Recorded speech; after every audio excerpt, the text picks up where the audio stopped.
ஓம் நம சிவாய நம. ஆன்மீக அன்பர்கள் அனைவருக்கும் வணக்கம். நாம் நம் குருமார்களின் உபதேசப்படி அவர்கள் சொல்லித்தரும் மந்திரங்களை உச்சரிக்கிறோம். மேலும் அவர்கள் சதா இறைவனை எப்படி நினைக்க வேண்டும் என்றும் நமக்கு அறிவுறுத்துகிறார்கள். நம்மால் இயன்ற அளவு அதை பின்பற்ற முயற்சி செய்கிறோம். இப்படி நமக்கு உபதேசம் செய்து நம்மளை வழிகாட்டும் குருமார்களாக வருவது இறைவனே. இறைவனே குருவின் உருவில் வருகிறார். நம்மை உய்விக்க, ஆன்மாக்களை உய்விக்க இறைவனே குருவாக வருகிறார். நாம் ஆன்மீக வகுப்புகளில் வரும் ஆசிரியர்களாகவும் நம்ம ஆன்மீக வகுப்புகளில் நமக்கு உரை நிகழ்த்தும் விளக்கம் தரும் ஆசிரியர்களாக வருவதும் இறைவனே. தெய்வீக உரை நிகழ்த்தும் சிவனடியார்களாகவும் இறைவனே வருகிறார். சிவயோக நெறியை பயிற்றுவிக்கும் யோக ஆசிரியர்களாகவும் யோகிகளாகவும் வருவதும் இறைவனே. அப்படி வரும் குருமார்கள் நிகழ்த்தும் உரை நம்மளை உய்விக்க வரும் பெருமழை போன்றது, கருணை மழை. அந்த கருணை மழையை நம் புத்தியோ ஒரு சிறு சிறு துளிகளை மாத்திரம் கிரகிக்கிறது. அப்படி கிரகிக்கும் துளிகளை மீண்டும் மீண்டும் சிந்தித்து பார்க்க வேண்டும் என்றாலே நமக்கு சிறிதளவாவது சித்தத்தில் தெளிவு கிட்டும். அப்படி தெளிவு கிடைப்பதற்கான ஒரு சிறு முயற்சியே இந்த சிவபுராண சிந்தனை. நம்மால் இயன்றவரை சிந்திப்போம். நம் சிற்றறிவுக்கு எட்டிய விஷயங்களை சிந்தித்து எள்ளளவாவது தெளிவு உண்டாக பெறுவோம். அப்படி ஒரு சிறிய முயற்சி தான் இந்த பதிவுகள். அப்போ நாம் இதற்கு முந்தைய பதிவுகளில் சிவபுராணத்தில் உள்ள சில அடிகளை பார்த்தோம். நம் அருளாளர் தவ திரு மாணிக்கவாசக சுவாமிகளின் அருட்பெரும் கொடையான திருவாசகம் என்னும் நூலில் உள்ள சிவபுராணம் என்னும் பகுதியை நாம் சிறிது சிறிதாக நம் சிறிய புத்திக்கு எட்டிய அளவில் சிந்தித்து கொண்டு இருக்கிறோம். முயற்சி திருவினையாக்கும் என்ற மகா வாக்கியத்துக்கு ஏற்ப சிந்திக்க சிந்திக்க எள்ளளவாவது நம் புத்தியில் தெளிவு கிட்டும் என்பதே இந்த முயற்சியின் நோக்கம். இறைவன் அருளால் மட்டுமே இது சாத்தியமாகும். இறைவன் நினைத்தால் மட்டுமே அவன் தாளை நாம் வணங்க முடியும் என்று அருளாளர் சொல்லியிருக்கிறார் அல்லவா? அதுபோல் இறைவனின் அருளால் நாம் சிறிது சிறிதாக நம் சிறிய புத்திக்கு எட்டும் அளவில் தினமும் சிந்திக்கும் போது நமக்கு சிறிதளவாவது தெளிவு கிட்டட்டும் என்ற நோக்கமே இந்த பதிவுகளின் நோக்கம். சிவபுராணம் மனதால் செய்யும் அகப்பூசைக்குரிய நூலாகும். மூல மந்திரமாகிய திரு 5 எழுத்தை சதா தியானம் செய்வதே அகப்பூசையாகும். சாத்திரம், தோத்திரம், யோகம், வேதம், ஆகமம் எல்லாவற்றையும் தன்னுள்ளே அடக்கியது இந்த நூல். இது பூசைக்குரிய நூலாகவும் பாராயணம் செய்யக்கூடிய நூலாகவும் இருக்கிறது. இந்த நூல் ஒரு ஞான புதையலாகும். இனி இன்றைய பதிவை பற்றி பார்ப்போம். இதற்கு முந்தைய பதிவில் கரங்குவிவார் உள்மகிழும் கோன்கழல்கள் வெல்க என்ற அடிவரை பார்த்தோம். இனி இந்த பதிவில் சிறங்குவிவார் ஓங்குவிக்கும் சீரோன் கழல் வெல்க என்ற அடியை பற்றி சிந்திக்கலாம்.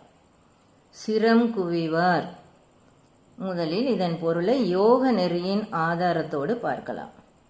மகா மந்திர உச்சாடனத்தை விடாமல் செய்யும் யோகிகளுக்கு நாடிகளில் உள்ள உணர்வும் குண்டலினி சக்தியும் விந்துநாத சுழற்சியும் அதாவது ஒலி ஒளியாக உருவாகும் வட்ட சுழற்சி, இதுவே விந்துநாத சுழற்சி. இவை அவர்களுடைய தலையில் போய் குவிகிறது, சிரசில் குவிகிறது. இவை எல்லாம் சக்திகளாக மாறி சிரசில் குவிகிறது. இப்படிப்பட்ட ஞானிகளே சிரங்குவிவார் ஆவார்கள். இனி சிரங்குவிவார் என்பதை வேறு சில விளக்கங்களோடு பார்ப்போம். தலை முதல் பாதம் வரை நம் உடலில் உள்ள எல்லா உறுப்புகளும் தரையில் படுமாறு கிடத்தி நமஸ்காரம் செய்வது, அஷ்டாங்க நமஸ்காரம் செய்வது. அஷ்ட அங்கம், 8 அங்கங்கள் நிலத்தில் பதியுமாறு கிடந்து வழிபடுபவர் சிரம் குவிவார். இது சரணாகதியை விளக்குவதாகும். இறைவனே, நான் உன் அடைக்கலமே என்று இறைவனிடம் விழுந்து கிடப்போர் சிரம் குவிவார் ஆவார். இனி ஓங்குவிக்கும் என்பதை பார்ப்போம். இப்படி சரணடைந்த அடியார்களை ஓங்கச் செய்பவன் இறைவன், உயரச் செய்பவன். நலத்தாலும் வளத்தாலும் மன அமைதியாலும் அவரவருக்கு உரியதை தந்து உயரச் செய்பவன் இறைவன் என்று மாணிக்கவாசக சுவாமிகள் அருளி செய்கிறார். இனி சீரோன், சீரோன் என்றால் என்ன என்று பார்க்கலாம், சிந்திக்கலாம். சீர் என்றால் சிறப்பு என்று பொருள், ஒரே மாதிரியாக இருப்பது என்றும் பொருள்படும். தாழ்ந்து கிடந்து பணிந்து அடைக்கலமான அடியார்களை உயர்த்தும் சிறப்பே இறைவனின் சிறப்பு. இறைவன் ஒரே மாதிரியாக இருப்பவன், அதனாலும் சீரோன் என்று சொல்லப்படுகிறான்.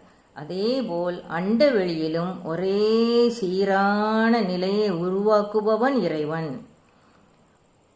அதனால் சீரோன் என்கிறார் சுவாமிகள்.